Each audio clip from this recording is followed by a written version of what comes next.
Bem, queria agradecer a presença de todo mundo. Eu sou a Kátia Silva, que sou a diretora da Clow 3D, que ela é uma empresa sul-coreana. É uma empresa de 3D, né? Então a gente oferece toda a solução 3D. Aqui eu estou com dois grandes amigos, o Akihito e a Júlia. Muito obrigada por estarem aqui comigo. A loja Renner, eles já estão com a gente 3 anos e meio, 4 anos, usando o Clow. Então, a gente convidou eles principalmente para eles contarem um pouco dessa experiência que eles estão tendo com o Clow. E vamos, né? Hoje a gente vai estar aqui para conversar um pouco com vocês mesmo. E a primeira pergunta que eu tenho é: como que então a gente começou a usar o Clow e como a gente está usando o Clow hoje? Em primeiro lugar, obrigado, Kátia. Obrigada a todos pela presença. É muito legal a gente estar falando sobre o futuro, né? Numa feira em que a gente está buscando tanto inovação e o futuro da nossa cadeia, da nossa indústria. Eu sou a Júlia, eu estou na Renner, vai fazer 14 anos. Só para contextualizar um pouco, assim, minha carreira vem da publicidade, pesquisa de tendências. Eu estruturei ali junto com o departamento de produto o início da pesquisa de tendências na Renner. E mais recentemente eu abracei o legado de um projeto que começou na área de desenvolvimento técnico, né, de produto, com várias pessoas ali, a Janete, o Cairê, né? Então, já entrando um pouco na tua resposta, e já também passando aqui para o AC, né? Eu acho que com esse legado de inovação que a Renner tem, de olhar para frente, e isso eu vou dar um exemplo bem prático para quem conhece a nossa loja, né? Hoje, eu entrei na Renner há 14 anos, eu me lembro das minhas primeiras palestras de trainee, vendo as pessoas falando sobre RFID, né, que hoje em dia é uma tecnologia que cresceu muito.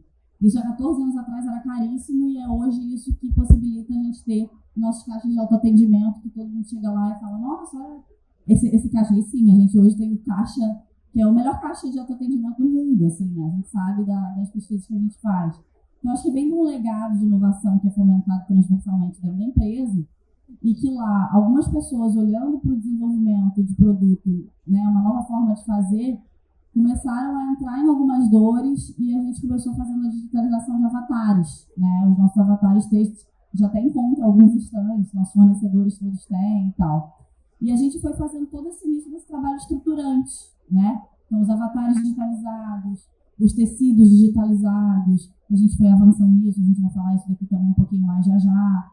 Depois todas as bases de modelagem, aí entra, né? É aí que a gente conhece a Clow. Eu me lembro de ouvir falar da Clow há muito tempo por causa desse meu olhar de pesquisa, né? De todo esse olhar do universo gamer e por aí vai. E aí eu até tive um gap de Renner ali pela minha vida pessoal, eu tive 2 anos ali da empresa por uma questão pessoal, e quando eu volto já tem todo esse legado de novas profissões, do Akihito ali liderando um time bem jovem, né? Hoje a gente tem boa parte do time aqui também, pessoas com expertise diferentes, e aí a gente fazendo toda essa estruturação inicial do projeto, né? De tendo realmente ativos digitais bons, e a gente tem um super orgulho de saber o quanto a gente está líder nesse assunto Brasil e América Latina, né? Primeiro a gente começou com toda essa base, olhando para questões difíceis, né? E acho que talvez a gente ainda não tinha tanta maturidade, né, para entender todo o uso da ferramenta, mas o ano de 2023, e aí também só voltando ao tempo, 2022 foi a palavra do ano, era metaverso, né? Depois foi aquele flopou, né? Acho que todo mundo também lembra disso, que abriu um jornal e estava falando de metaverso. E não é que o metaverso flopou, é que a gente também ainda estava descobrindo como usar as coisas em que viria a ser o tal do metaverso, né? E acho que a gente focou muito em imagem de marca, e ano passado a gente olhou para dentro, foi criar maturidade e olhou para dentro do processo. Há um ano atrás estava o AC, a Janete aqui também, dentro da Febratex, falando dos ganhos desse nosso projeto no processo. Então, assim, chegando essa linha do tempo final, que a gente reduziu 2 semanas de lead time, começou a provar tudo que a gente fazia em primeira amostra. Então, acho que foram vários ganhos que a gente teve. E esse ano, nossa missão era transformação digital. Vamos entrar no DNA gente está falando de render, um time de produto, aí só entre estilos, desenvolvimento técnico, pesquisa, a gente está falando de um timão de 150 pessoas, né? E acho que os níveis de maturidade que as pessoas precisam ter para esse entendimento, esse aculturamento no 3D, não só no 3D, né, mas na digitalização, que o 3D ele é um grande viabilizador. E hoje esse é o nosso grande desafio, de estar culturando todo o time e entendendo para que aquilo dali serve em cada tipo de desenvolvimento diferente. Demorei um pouquinho, mas vamos lá. Tá certo. Eu acho que essa palavra transformação ela é muito importante. Muita gente, eu converso com muitas pessoas, né, clientes, e eles sempre vêm, que o 3D, eu quero usar o 3D, mas eu quero que ele fique aqui, nesse processo. Então, ela não quer mudar nada no processo dela, mas quer trabalhar com o 3D. Isso é errado, porque o 3D ele veio para transformar, ele veio para mudar mesmo essa forma que a gente trabalha, né? E agora a próxima pergunta, que é um pouco relacionada a isso também. O que mudou do processo antigo de vocês com o 3D? Quais foram os benefícios, né? O que está diferente? A gente trabalhar com uma marca chamada Get Over, o Get Over feminino, é uma marca da Renner que trabalha muito com a parte mais esportiva, mais fitness, né, dentro da Renner. E esse foi um dos itens que a gente levantou primeiramente como uma hipótese de vamos trabalhar com algo que, de repente, seja mais próximo ao corpo, que não tenha tanta volumetria, tanta forma.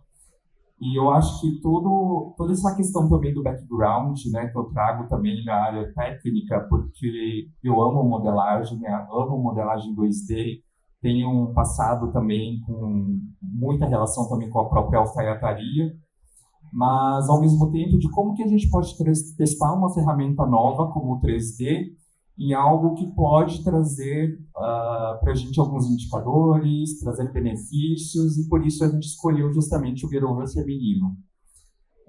O que a gente pode dizer, e que isso também na época, né, a gente falou bastante, foi divulgado, é que a gente conseguiu reduzir principalmente 50% de amostras físicas, que isso causa uma baita diferença, principalmente pensando, né, em sustentabilidade.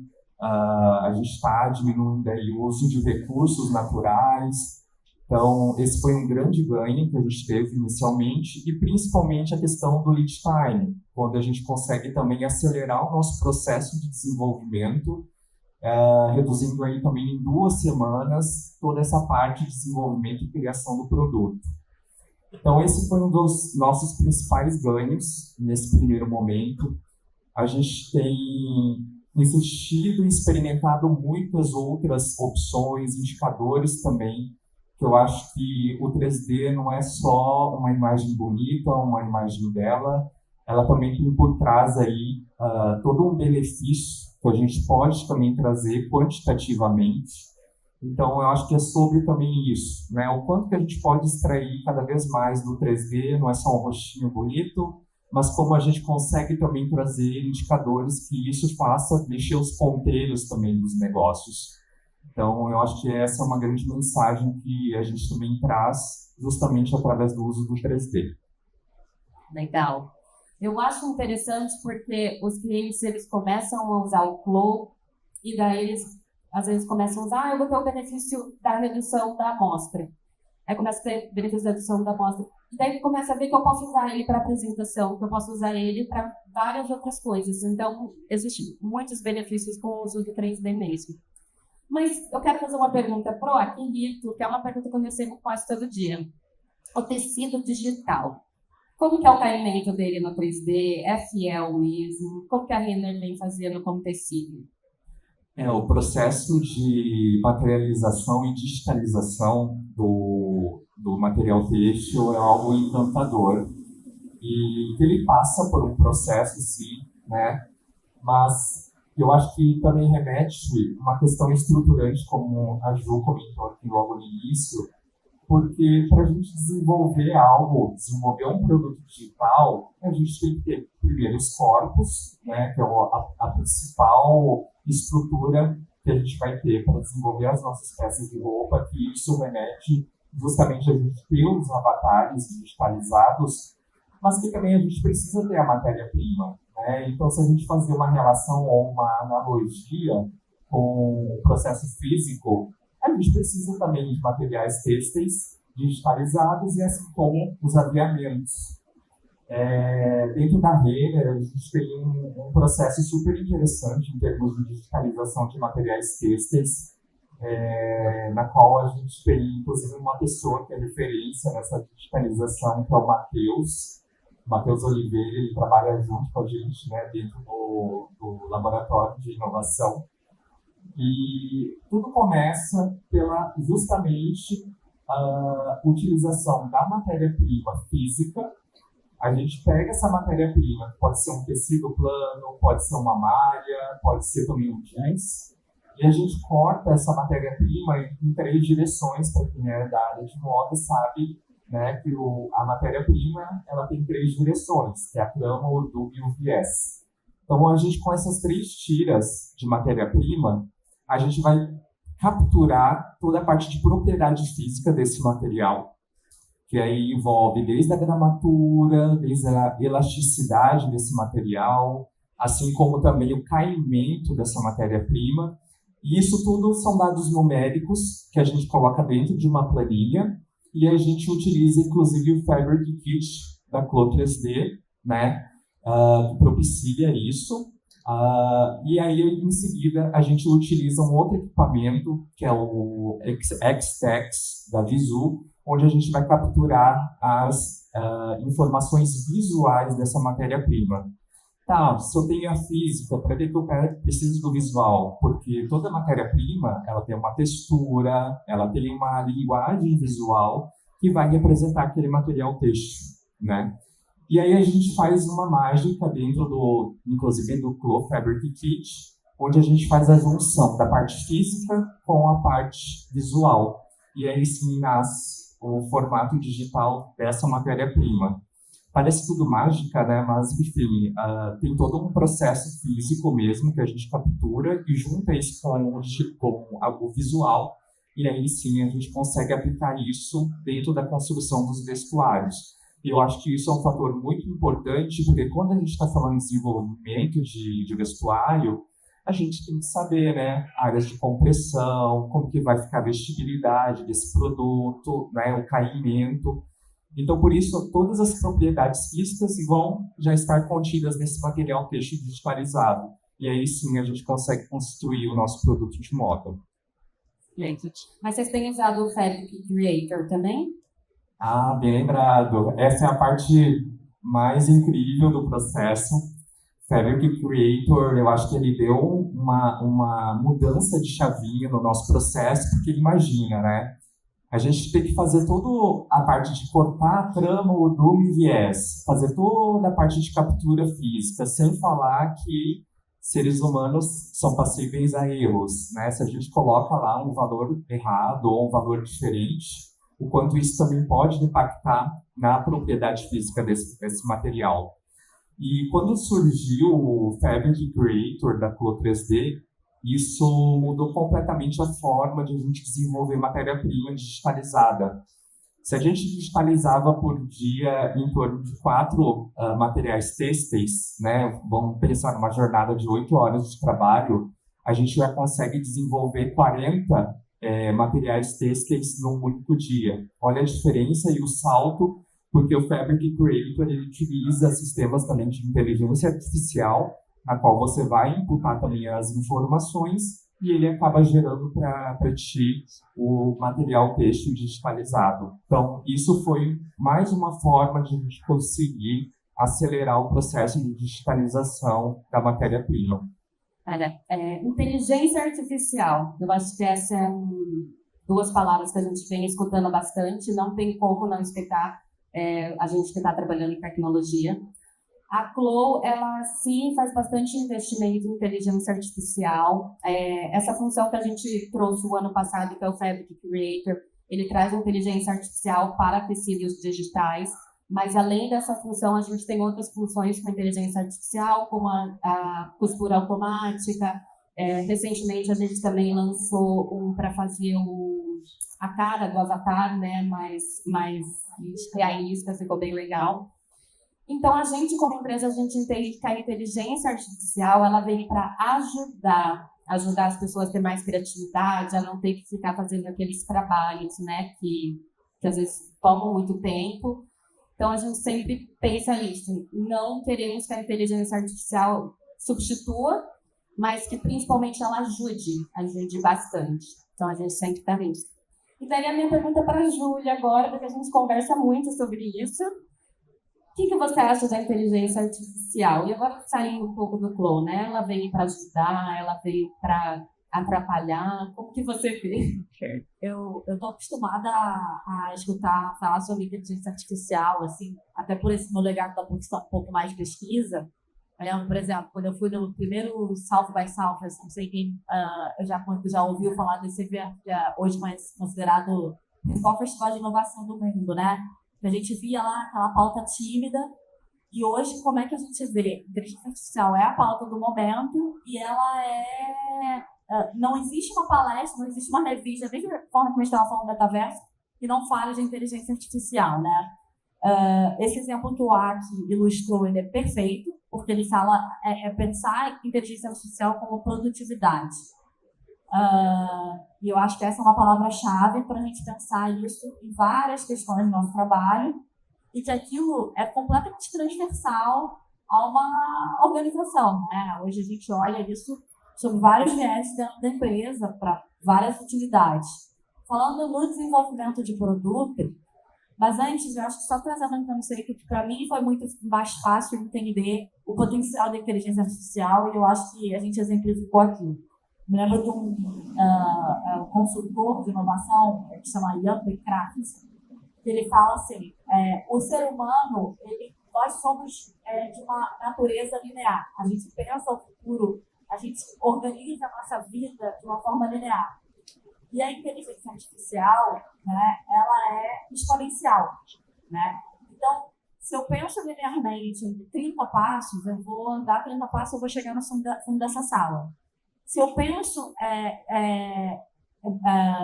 multidimensional, exponencialmente 30 passos, eu vou chegar na Lua, né? Então, esse gap entre o fundo da sala e a Lua é justamente a nossa incapacidade humana em conseguir avançar. Parece um pouco filosófico, né?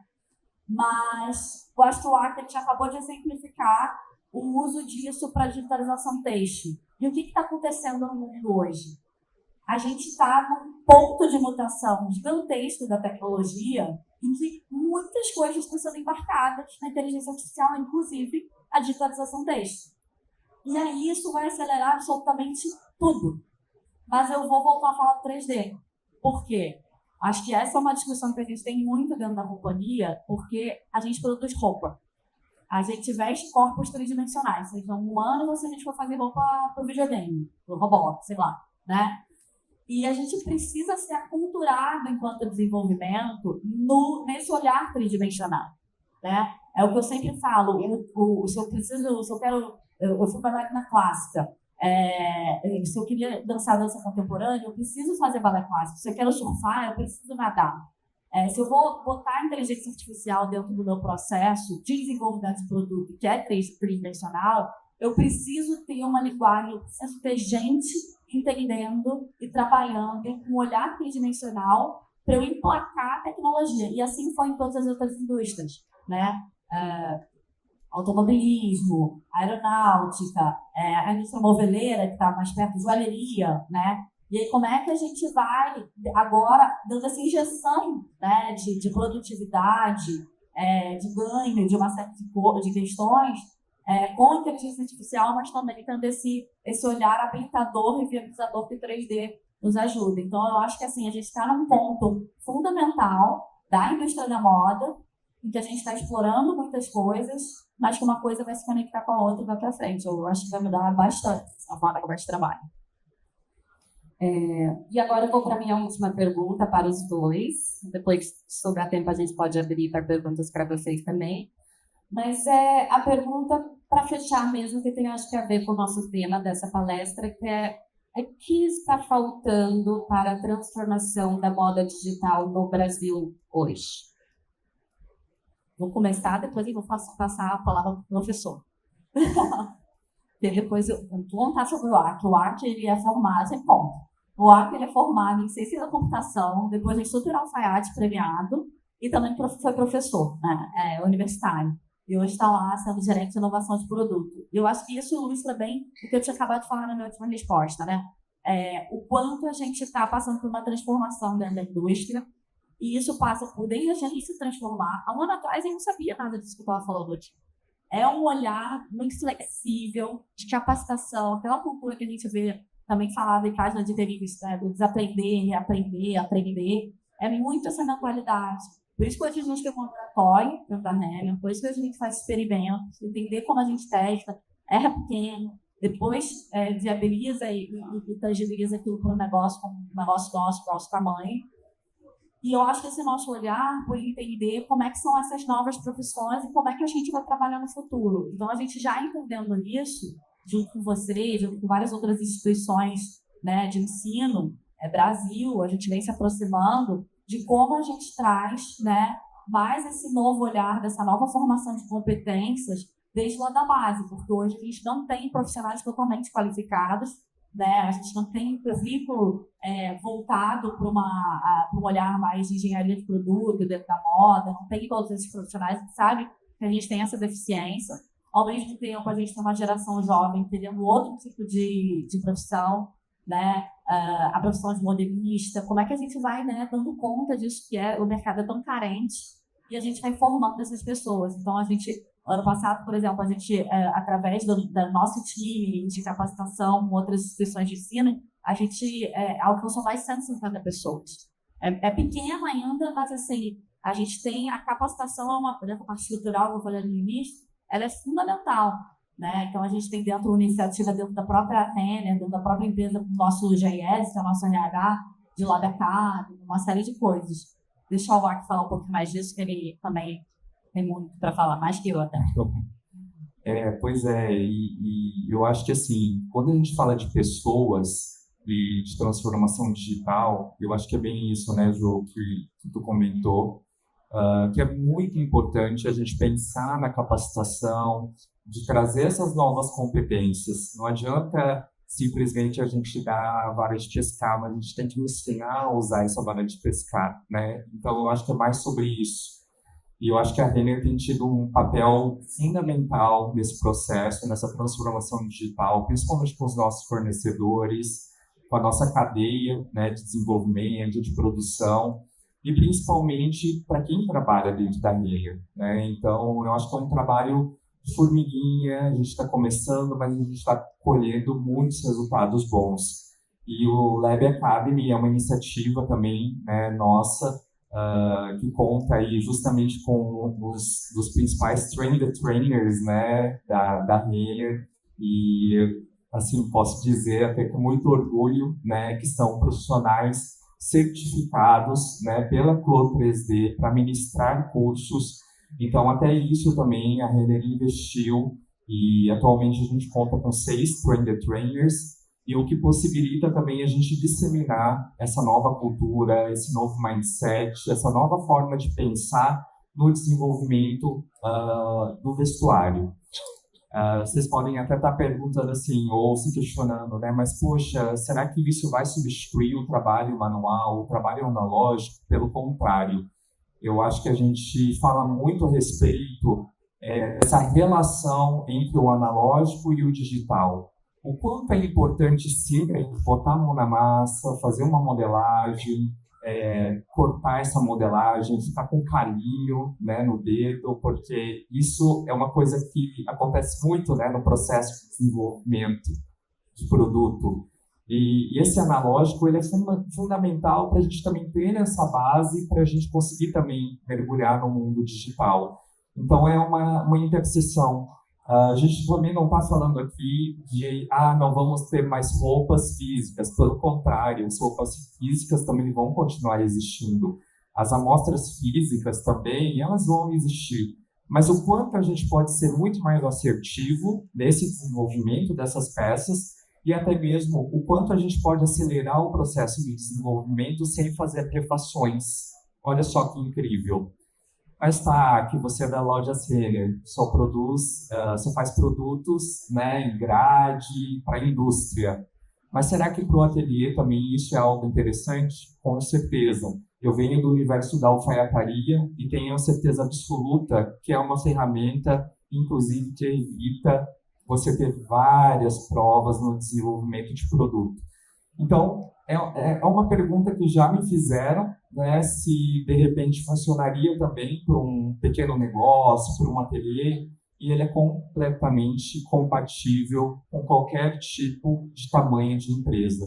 Então, eu acho que o 3D eles vem justamente com esse apoio, né, para a gente conseguir fazer essa transformação digital, a gente ser mais assertivo e também ter um investimento menor também para o desenvolvimento dessas peças.